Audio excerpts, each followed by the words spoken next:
Je m'appelle Amina Benjeloun-Touni et aujourd'hui, je vais vous parler d'un sujet très important qui est l'intelligence artificielle. Qu'est-ce que l'intelligence artificielle? Pourquoi a-t-elle été créée? Quel est son but? Quelle est son utilité? Quels sont ses avantages et ses inconvénients? Et a-t-elle un impact sur l'être humain? Mesdames et messieurs, de nos jours, l'intelligence artificielle commence à envahir notre quotidien sans pour autant avoir assez d'informations la concernant. C'est pour ça que je me permets aujourd'hui de répondre à toutes ces questions pour essayer de vous éclairer un peu sur le sujet. Tout d'abord, l'intelligence artificielle est un processus d'imitation de l'intelligence humaine. Elle est aussi un procédé logique et automatisé reposant sur un algorithme. Le but de l'intelligence artificielle est de permettre à des ordinateurs d'agir ou de penser comme des êtres humains. Mais que voulons-nous désigner par le mot but? Ce terme désigne l'aptitude mentale à appréhender ou organiser les données d'une situation. Et bien sûr, comme n'importe quel appareil ou machine, l'intelligence artificielle a des avantages et des inconvénients. Au bénéfice des organisations, l'intelligence artificielle permet de détecter les menaces et de protéger les infractures et leur contenu. Elle permet aussi de proposer de nouveaux outils et de nouveaux logiciels. Mais elle peut être très dure à trouver et peut être très coûteuse en termes de logiciels, de matériel et de personnel qualifié. Sans oublier qu'elle peut rapidement passer d'un avantage à un inconvénient, ce qui peut mener à la perte de son emploi. Et maintenant, la dernière question. Est-ce que l'intelligence artificielle a bel et bien des répercussions sur l'être humain? Eh bien, la réponse est oui. Malheureusement, l'intelligence artificielle a bel et bien des conséquences sur nous. Elle réduit notre autonomie, notre capacité à construire des expertises et nous place en situation constante d'infériorité. Et ce qui est le plus étonnant, c'est que l'être humain derrière cette invention en a aussi peur. Peur de se faire remplacer, qu'elle propose quelque chose de nuisible à la société qui pourrait mener à son extinction. Et maintenant, c'est à moi de vous poser une question. Est-ce que l'intelligence artificielle est plus intelligente que les humains? Je vous laisse réfléchir. Et c'est sur cette question que je clôture mon sujet. Merci de m'avoir écouté et merci pour votre attention. Et maintenant, je vous laisse avec mon camarade Yahya qui va vous présenter un sujet qui lui tient très à cœur.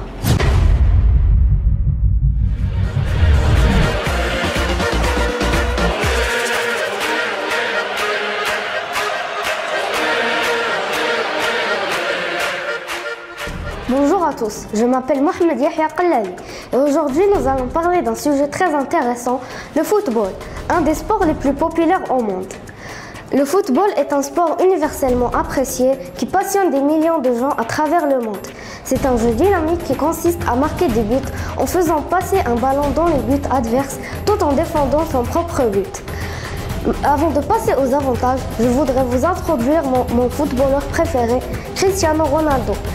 Est connu pour ses exploits extraordinaires sur les terrains. Avec ses dribbles incroyables, ses tirs puissants et ses nombreux buts, il a marqué l'histoire du sport.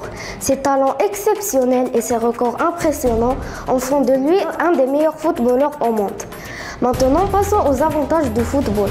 Tout d'abord, il favorise la santé physique et mentale. En jouant au football, on améliore son endurance, sa santé, sa force, sa coordination et sa concentration. Cependant, malgré ces nombreux avantages, il reste quand même quelques inconvénients. Parmi eux, on peut citer les risques de blessures, surtout au niveau des articulations et des muscles, ainsi que les tensions et les rivalités excessives qui peuvent parfois entraîner des comportements violents sur et en dehors du terrain. En conclusion, le football reste un sport avec de nombreux avantages en termes de santé, d'éducation et de socialisation. Mais il reste quand même quelques inconvénients, notamment en ce qui concerne les risques de blessures et les pressions financières. En résumé, le football est un jeu passionnant qui continue de rassembler les gens et de les inspirer. Merci à tous pour votre attention et maintenant, laissons place à notre camarade Sarah.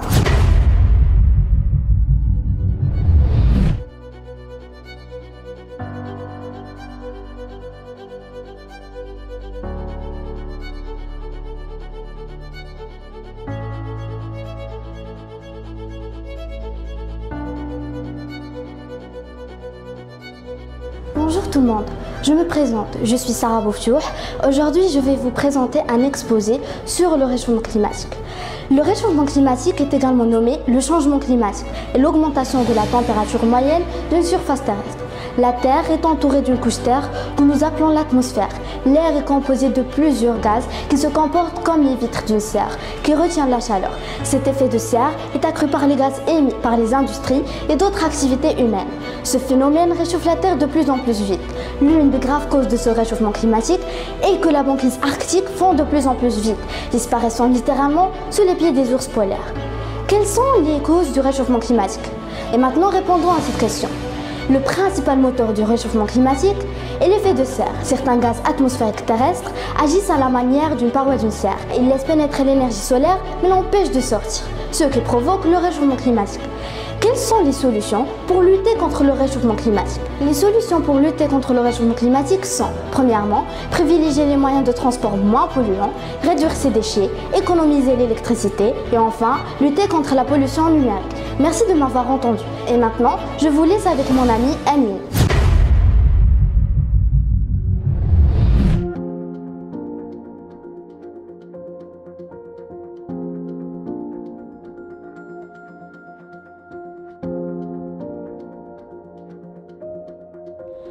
Bonjour à tous, je me présente, je m'appelle Amine Shaika. De jour en jour, la température augmente et à cause de ça, elle provoque la sécheresse. La sécheresse a des impacts colossaux en termes de qualité des eaux qui peut aussi impacter la qualité des cultures car sa capacité de dilution est moindre. Les principales causes de la sécheresse sont le déficit d'eau, les températures élevées et le manque de précipitations. En cas de manque de précipitation, les barrages ne peuvent pas se recharger comme ils le devraient pour garder un équilibre hydrologique. C'est la fermeture de plusieurs hammams et la dégradation des cultures. La période de 2019 à 2022 a été, selon la Direction générale de la météorologie, la période la plus sèche depuis les années 1960.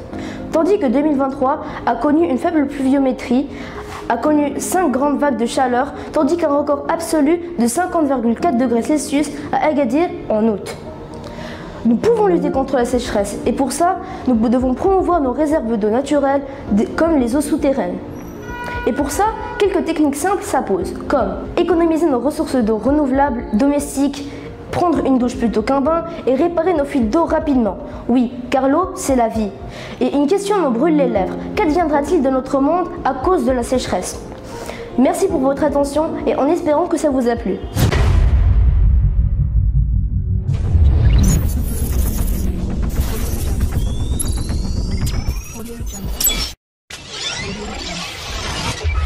Audio Jungle.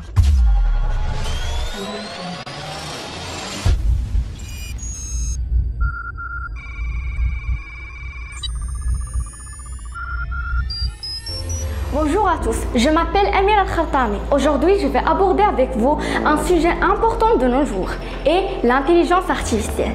Qu'est-ce que l'intelligence artificielle? L'intelligence artificielle, également appelée IA faible ou IA étroite, est un ensemble de théories et de techniques visant à réaliser des machines capables de simuler l'intelligence humaine. Aussi, le seul type d'intelligence artificielle que nous ayons réussi à réaliser à ce jour.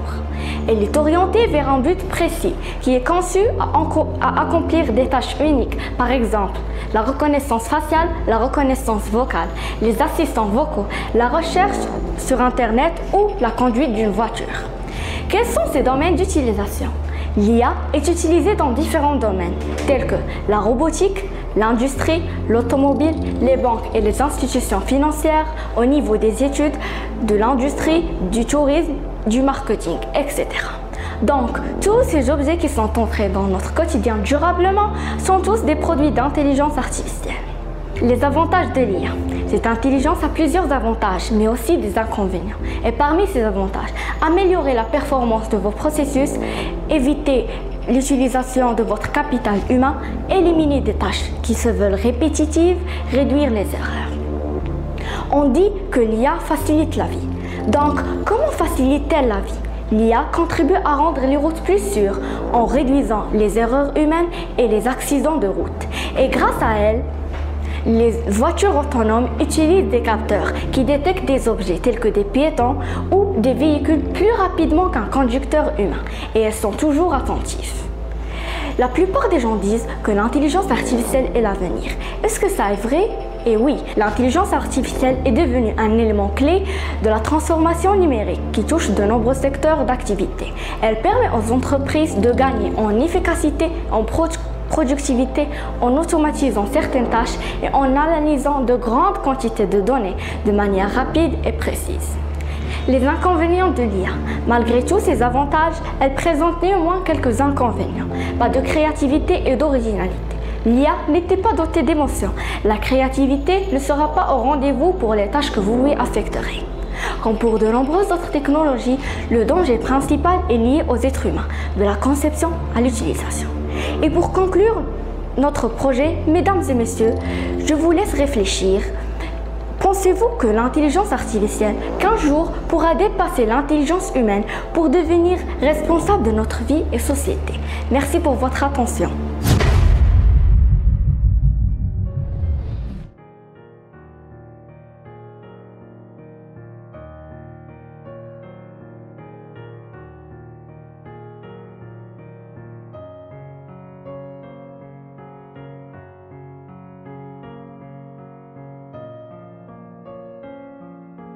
Bonjour à tous, je me présente. Je suis Marwa Menel et j'ai une question pour vous.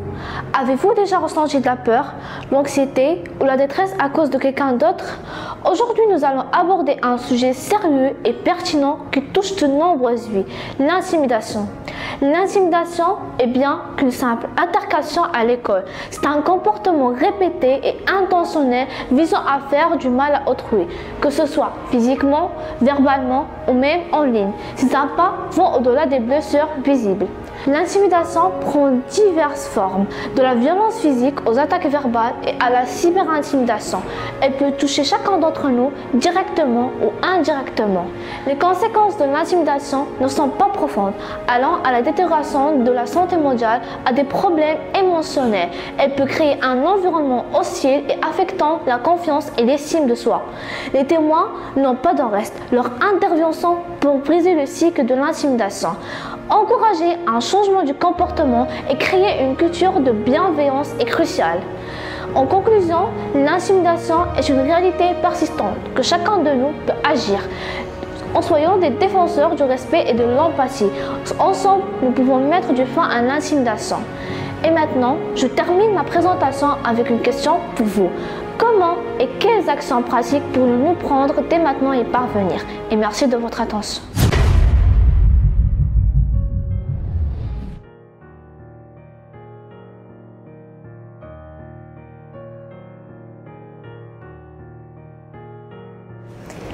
Bonjour tout le monde. Aujourd'hui, je vais parler d'un sujet qui me tient vraiment à cœur. Comme vous le savez, ou peut-être pas, je suis diabétique. Et aujourd'hui, je me permets de répondre à quelques questions sur le diabète. C'est quoi le diabète? Quelle est la cause du diabète? Quels sont les symptômes du diabète? Et qu'est-ce que ça fait d'être diabétique? Tout d'abord, il existe 3 types de diabète. J'ai le type 1. Le diabète en général, c'est une maladie chronique qui apparaît lorsque le pancréas ne produit pas suffisamment d'insuline ou que l'organisme n'utilise pas correctement l'insuline qu'il produit. Et le diabète de type 1 est causé par le dysfonctionnement des cellules du système immunitaire qui commencent à identifier les cellules du pancréas comme des cellules étrangères du corps du patient et les éliminer. Ce qui veut dire que mon pancréas ne marche pas comme le vôtre. C'est pour ça que j'ai besoin de mon injection d'insuline à chaque fois que je mange. Bien sûr, chaque maladie a des symptômes. Et ceux du diabète sont une augmentation de la soif, une augmentation du besoin d'uriner, une perte de poids malgré un appétit qui augmente et une fatigue importante. Maintenant, je vais vous dire de ce que ça fait de vivre avec un diabète de type 1. Vivre avec un diabète de type 1, c'est comme faire toutes ses activités quotidiennes, tout en maintenant un ballon de réserve. C'est un exercice d'équilibre constant. Le ballon ne doit pas tomber au sol ni atteindre le sommet. Quand tu fais une activité, je la fais aussi, tout en maintenant ma glycémie. Vivre avec un diabète de type 1 est un vrai défi, surtout quand tu te rends compte que ta vie dépend de ce petit silo. 3 jours sans lui et tu serais déjà mort. Parfois, c'est épuisant. Et parfois, je me sens coupable, car ma maladie coûte très cher à mes parents. C'est une maladie invisible, qui n'est pas toujours facile à expliquer. Même pour nous, nous avons besoin de soutien, et nous avons tous notre propre manière de maintenir notre ballon en équilibre. C'est très dur à vivre parfois, mais je reste forte et je n'abandonne pas. Je ne me considère pas différente des autres enfants. Merci de m'avoir écoutée.